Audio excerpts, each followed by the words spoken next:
रामकृष्ण हरी. आपण 2 दिवस ज्ञानेश्वरीतील 9व्या अध्यायातील 2 ओव्या घेतलेल्या आहे आणि आज 3री ओवीला सुरुवात करणार आहोत. चला तर मग पाहू 3री ओवी.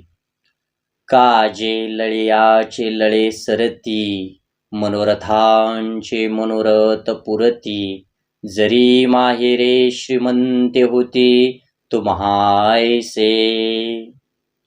मग ज्ञानेश्वर महाराज त्या ठिकाणी श्रीमंत माहेराबद्दल बोलतात. त्यांचं माहेर आहे म्हणून आणि ते फार श्रीमंत आहे म्हणून आणि ते त्यांचे लढिवाळपणाचा किंवा लाड पुरवणारा तो माहेरघर आहे म्हणून. मग कुठल्या माहेराचं त्या ठिकाणी ज्ञानेश्वर महाराज बोलत असतील हो?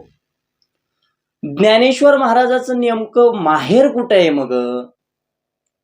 हे विश्वची माझे माहेर.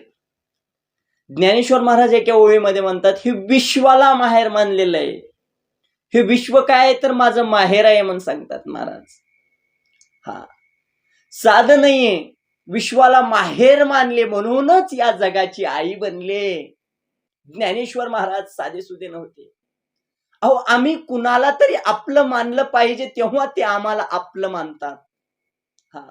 तसं ज्ञानेश्वर महाराज सर्वांना पोटाशी लावून चालले, मग या जगाची आई झाले महाराज. मग विश्वची माझे माहेर आहेत आणि माहेर साधं सुद्धा माहेर नाहीये.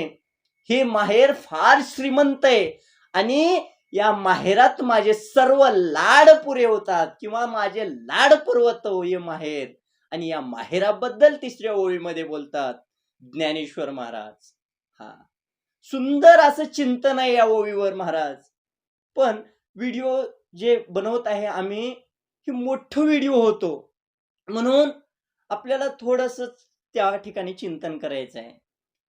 आणि या माहेरात त्या ज्ञानेश्वर महाराजांचे पूर्ण लाड पुरवतात असं 3ऱ्या ओळीमध्ये आम्हाला ज्ञानेश्वर महाराज सांगतात. आणि विश्व माझं माहेर आहे असं या ठिकाणी 3ऱ्या ओळीमध्ये तुम्हाला आम्हाला